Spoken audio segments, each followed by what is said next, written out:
Hey, welcome. So today we're going to get into a question that I think a lot of us wrestle with.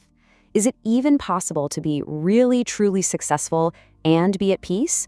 Or is one always going to cost you the other? We're going to explore this whole idea through a really fascinating story about transformation and, well, alignment. So let's just put it right out there. Seriously, think about that question. Does success have to cost you your peace of mind? It's a huge one, right? For so many of us, that constant grind, that chase for achievement, it just feels like it's completely at war with our own inner calm.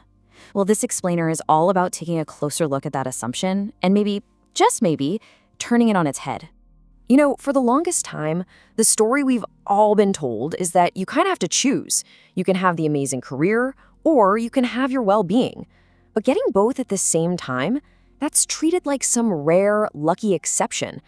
And that whole idea, it just sets up this deep internal battle for anyone trying to build a life that actually feels good today. And this isn't just some abstract idea. It shows up as these really tough, real-world questions. I mean, we want that meaningful career, but we don't want the burnout that comes with it. We're hungry for a sense of purpose, but we also want to smash our goals. It feels like we're being pulled in two totally different directions, forced to pick a side. Okay, so to really get what this struggle feels like, let's stop talking in hypotheticals and zoom in on a real, personal story. This is where you can see that tension become so real and see how this whole conflict plays out in the life of a real high performer. So let me introduce you to Anchal Jain Bajaj. Look, from the outside looking in, she was crushing it. I mean, an award-winning design studio, totally immersed in her passion for creativity. She had the kind of success that everybody is aiming for.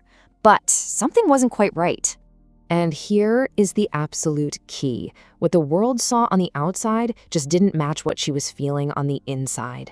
While her career was absolutely soaring, she started to feel these inner shifts.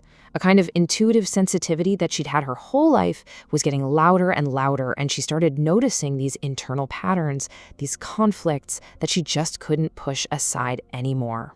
So this growing gap between her outer world and her inner world, well, it kicked off this incredible, profound quest. She realized that to solve the puzzle, she had to stop looking outside for answers and start a journey inward. And let me tell you, this was not a casual weekend workshop. Over more than a decade, starting back around 2010, she just dove headfirst into more than 30 different modalities. We're talking the whole spectrum: psychology, therapy, emotional healing, deep meditation, spirituality, you name it. This was a deep, all-in search for answers. Now, what's so interesting about this is that while all this inner work was happening, she was still achieving more and more in her design career.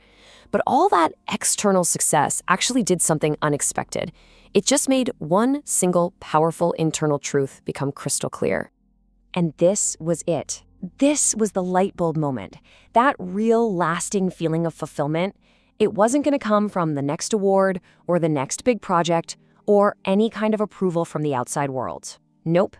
It had to be built from the inside first. And that realization, it just completely changed the game for her.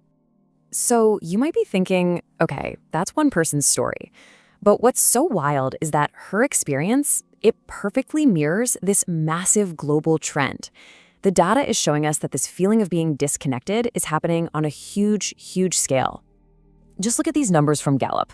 Only about 23% of people feel engaged at work. Kind of bleak, right? But, and this is everything, that number skyrockets to 73% when people feel like their work is connected to a sense of purpose. That just perfectly shows that inside-out idea. When your inner why is strong, it totally transforms your outer experience. And this isn't some vague feeling. It's a full-blown generational shift. A 2024 Deloitte study found that a massive 89%, that's nearly everyone, of Gen Z and millennials are actively questioning that old trade-off. They're basically saying, hey, why should success cost me my peace of mind? They're demanding a whole new definition of success. All right, so we get the problem. We've seen the data that says, yeah, this is a real thing. So the big question now is, what's the fix? How do you actually bridge that gap between success and fulfillment? And that brings us to the solution that came out of Anchal's whole journey: the path to alignment. So what in the world is alignment? Well, think of it as this incredible state where what you think, what you feel, and what you truly value on the inside are in perfect sync with what you're actually doing on the outside. It's that sweet spot where you can be super ambitious and achieve amazing things, but it feels energizing, not draining. Now, to make this idea practical, she created a framework called the MEPSI alignment method. It's a way of looking at the whole person. See, it's not just about changing your thoughts. It's about bringing your mind, your emotions, your physical body, your soul, your energy, and your deepest intentions all together, working in harmony. And when you start to get that kind of integration working in your life, something really fundamental shifts. Success stops being this thing you have to chase and sacrifice everything for, and it becomes something totally different. It just becomes a natural expression of who you are. I mean, just look at this shift in her identity. It's so powerful. She went from being a fashion designer, which she saw as external work, making people feel good for a day, to becoming an alignment coach. Now her work is all about deep internal work, helping people find an alignment that lasts a lifetime. It's a total flip from outward-focused to inward-focused. And the outcome of this entire journey? That original question we started with, that feeling that you have to trade your peace for success, that you have to give something up to get ahead, it just dissolved. It went away because the very nature of success had changed for her. And I really want to leave you with that thought. Just imagine that for a second. Imagine if your biggest achievements didn't feel like this exhausting climb, but instead felt like the most natural, authentic way to express who you really are. What could you create then?